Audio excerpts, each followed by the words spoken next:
High বন্ধুরা, welcome to my channel. আজকে তোমাদের জন্য নিয়ে এসেছি ভিন্ন স্বাদের বেগুন ভাজা।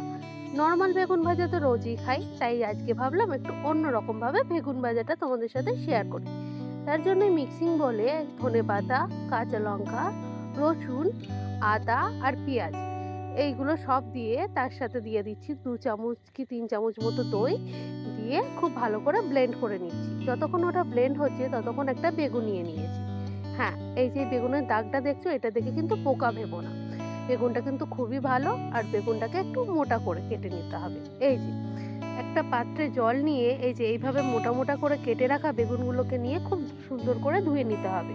আর হ্যাঁ, বোটাগুলো ফেললে কিন্তু হবে না, খানিকটা করে বোটা রেখে দিতে হবে। তাহলে কি হবে, দেখতে বেগুনটা খুব সুন্দর লাগবে। আর ওপরের এই যে বোটার সাথে লেগে থাকা যে পাপড়ি মতোগুলো থাকে সেগুলো কিন্তু ফেলে দিতে হবে। ভালো করে বেগুনগুলো থেকে জল ঝরিয়ে নেওয়ার পর একটা ছুরির সাহায্যে এইভাবে বেগুনগুলোর মধ্যে কাট লাগিয়ে নিতে হবে। বটির সাহায্যে করলেও করতে পারো যদি তোমরা পারো। আমি তো ভাই বটির সাথে একদমই পারি না এইভাবে কাট লাগাতে। কাট লাগাতে গেলেই বেগুনটা পুরো কেটে যায়। এইভাবে এক পিঠ করে নিলেই পরের পিঠটাও এইভাবে সুন্দর করে কেটে নেব।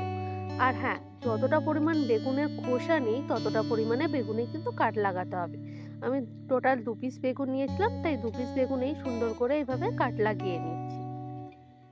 আর কাটটা সবসময় এমনভাবেই লাগাতে হবে যেন একটার সঙ্গে আর একটা এইরকম স্কোয়ার বা ত্রিভুজ টাইপের কিছু একটা হয়ে যায়। তাহলে কি হবে, তাহলে মশলা যেটা আমাদের রেডি করব সেটা খুব সুন্দরভাবে ঢুকে যাবে। এই যে দেখতেই পাচ্ছ, খুব সুন্দর করে কাটগুলো হয়ে গেছে। এবার একটা পাত্র নিয়ে তাতে আমাদের ব্লেন্ড করে রাখা ধনেপাতার যে পেস্টটা রেডি করে নিয়েছিলাম সেটা নিয়ে তার মধ্যে বেগুনের কুচিগুলো বা বেগুনের পিস যেগুলো আমরা রেডি করে নিয়েছিলাম সেগুলো দিয়ে খুব সুন্দর করে ধনেপাতার যে পেস্টটা সেটা বেগুনের মধ্যে লাগিয়ে নেব। এপিঠ ওপিঠ খুব সুন্দর করে দুপিঠের মধ্যেই কিন্তু ধনেপাতার পেস্টটা লাগিয়ে নিতে হবে। এর ফলে যেটা হবে, বেগুন ভাজার ফ্লেভারটা কিন্তু আরও খুব সুন্দর হবে। তারপর বেগুনটাকে কিছুক্ষণের জন্য ম্যারিনেট হতে রেখে দিতে হবে। তারপর একটা প্যান নিয়ে কিছুটা সর্ষের তেল দিয়ে ভালো করে গরম করে নাড়িয়ে চাড়িয়ে নিতে হবে। তারপরে কিছুটা জিরে এর মধ্যে ফোড়ন দিয়ে দিতে হবে। জিরেটা তোমার একদম সেই ফোড়ন দেওয়ার মতো, ঠিক আছে? এটার আর পরিমাণ তোমাদের বলে দিতে হবে না নিশ্চয়ই। জিরেটা ফোড়নের ভাজা হয়ে গেলে আমি বেগুনটা এর মধ্যে ছেড়ে দেবো। বেগুনটা ছেড়ে দিয়ে কিছুক্ষণ ধরে ভালো করে ভাপিয়ে সেদ্ধ করে নিয়ে ভেজে নেব। হ্যাঁ, এখন তোমরা বলতেই পারো বেগুন কি করে ভাপানো যায়। বেগুনটাকে যদি একদম কম আঁচে ভাজা যায় না, তাহলেই কিন্তু বেগুনটা ভাপানো যায় সুন্দর করে। একদিকে ভাজাও হয়ে যায়, অন্যদিকে সেদ্ধও হয়ে যায়।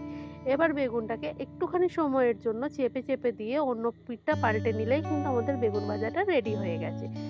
তারপর গরম গরম ভাতের সাথে এরকমভাবে পরিবেশন করলেই কিন্তু আমাদের সুগন্ধিত বেগুন ভাজা রেডি হয়ে গেছে।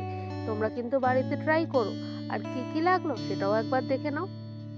আর আমার আজকের রেসিপিটা যদি তোমাদের ভালো লেগে থাকে তাহলে অবশ্যই লাইক শেয়ার সাবস্ক্রাইব করে দিও। Thank you.